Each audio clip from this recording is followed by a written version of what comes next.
It looks like Jaedong has his Queen's Nest coming up. He's switching to Hive Tech already. There's a lone SCV just hanging out, getting the scout of that third base from Jaedong. More vultures coming in here for... Oh, these vultures could get a lot of damage done. There's nothing down here at the 3 o'clock to defend this. So Jaedong, he's going to have to use his Mutalisk to protect these drones. Jaedong very quick to run his drones, but there's nowhere to run, nowhere to hide. Oh, some more drone kills from Fantasy there. Oh, he might... Oh, takes out another drone before that other vulture goes down. Absolutely clutch control from Fantasy in this game. And he's getting up his army. Slowly but surely, he's starting to transition into his macro build, getting more barracks up. He's probably building another factory there. And he has a dropship just for more harassment like this. Oh, a nice irradiate from Fantasy. And Jaedong a little bit slow to ungroup his Mutalisk, but he did get that infected Mutalisk out in time before it affected the rest of the troop. It's going to use that irradiated Mutalisk for the scout just to try to see how many buildings that Fantasy is putting up here. Putting down another engineering base. So this is heavy upgrades for those Medica Marines. And Jaedong should really think about taking another base here. He might be taking another base down there, actually. It looks like he's just trying to set up for one, but oh, medic's in finally for Fantasy and a lot of turrets, so Jaedong's not going to be able to get any harassment with these Mutalisks now. He's got to switch basically to a lurker build, some kind of a lurker build. Yeah, since he has some Hydralisks out in the field still, switching all of those to lurkers would be the best idea for him. He's still losing everything here. Might be another irradiate on these Mutalisks if Jaedong isn't careful. Oh, here comes the lurkers. So Jaedong knows the switch. He's going to try to contain Fantasy and keep that push from happening. He's got to keep the push away so he can take a fourth base and get that Hive Tech going. And Jaedong, it looks like he's scouting everywhere. He's fanning his overlords out. This could be... He might be setting up for a drop here, actually. He has a couple of overlords near Fantasy's main. If he drops into Fantasy's main, he might have an easier time getting that economic harassment he was denied earlier. Still a lot of Mutalisks out for Jaedong, so he's still committing to these Mutas, even though the Medica Marine switch is happening from Fantasy. Being spotted, so Fantasy is being spotted here, trying to get rid of those Scourge, make sure they don't land on the Science Vessel. Science Vessel going out in no man's land. And Jaedong coming in with a couple of Scourge. He might be able to take out this Science Vessel, but no, Fantasy smartly running back to his Medica Marine troop.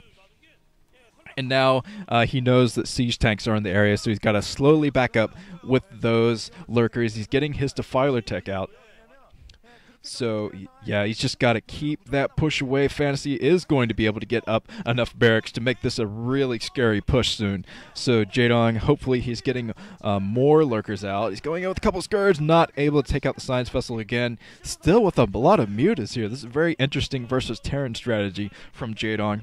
Going for the switch attack. He's going to go for a huge pincer. This is going to be a massive pincer from Jaedong. He's trying to come in from the side. He's got to figure out a good way to do this. He's got to be able to hold the high ground with those lurkers. And oh, Jaedong's still running away. He's not yet prepared to do the pincer attack. He's coming in from the back with some troops, but if he's not careful, he's going to be spotted. Fantasy is in the lower part of this ridge, so if Jaedong wants to do this, he's got to do it now. He's got to do it now. He's trying to go in with some of his troops. Actually, he's falling back, still not doing that pincer attack. I guess something about that just didn't look right to him. But Fantasy is inching closer. He's taking the low ground again, so he's taking the high ground with those tanks, so the... opportunity may have passed for that pincer attack. Oh, he's waiting for defilers here before he tries this. He's becoming extra safe here. Here comes a pincer. This could be a huge pincer from Jaedong coming in with Dark Swarm from either side. Lots of lurkers too. Fantasy is prepared for this. He's going to try to kill everything here. Fantasy taking out everything. Oh, wow. That's going to be the deciding game, I think. The deciding battle, I mean.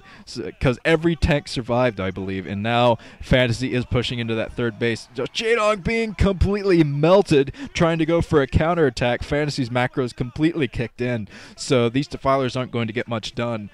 For Jaedong at this point, double Dark Swarm there of that area. Just to make sure you can't see the troops under it.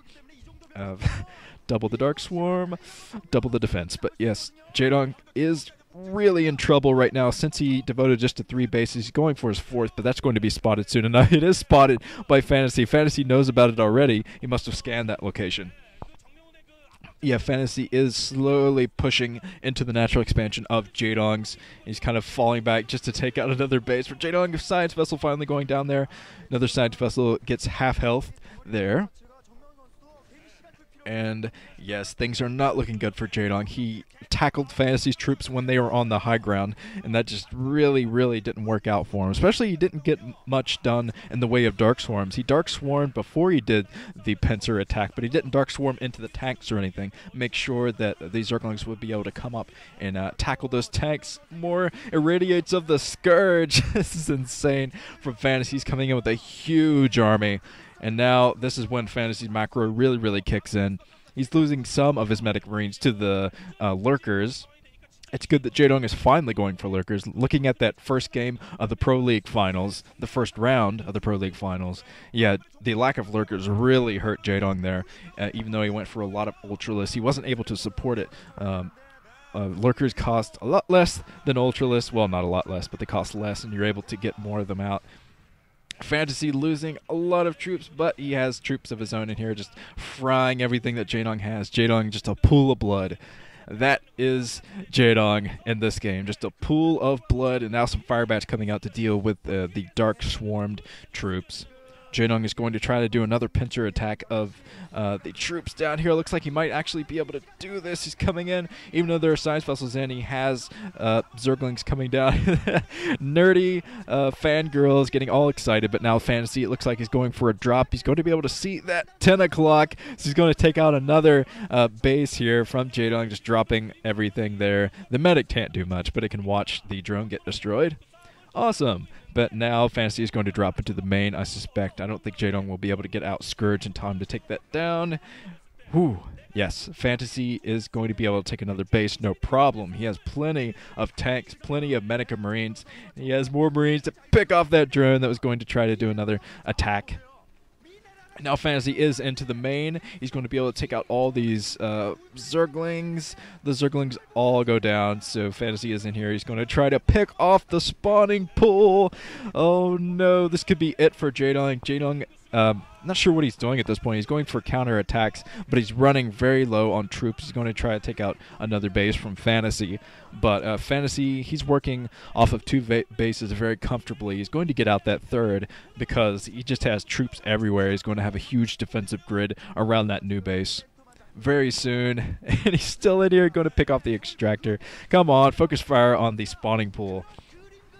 Jaedong coming up with a couple of lurkers in a single Hydralisk, trying to get rid of this Hero Marine that's still in here. Hero Marine did not manage to take out that extractor, but there are a couple Marines up there, so I think they will be able to take out the extractor. Jaedong not even microing his Zerglings at the top. He's not attacking that command center or anything. Yeah, you can kind of see the look on his face. Aw, I hate Hero Marines. What is with heroes? This isn't Warcraft.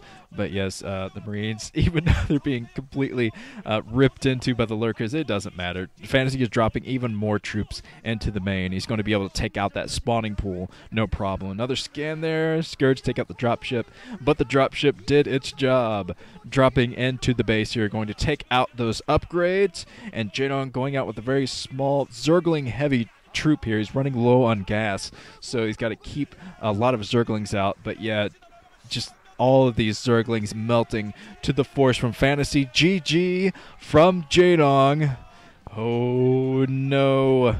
Time to wake up, Jaedong. Although, you know, Jaedong always loses the first game, so the first games don't matter too much in a Jaedong best of 5. But still, Fantasy looking extremely good in that game. Working from only 2 bases, but from 2 bases he was able to get the job done. Excellent micro, especially when he was surrounded. Most other Terrans would have cracked under the pressure, but Fantasy held his ground. All right, let's move on to the second set.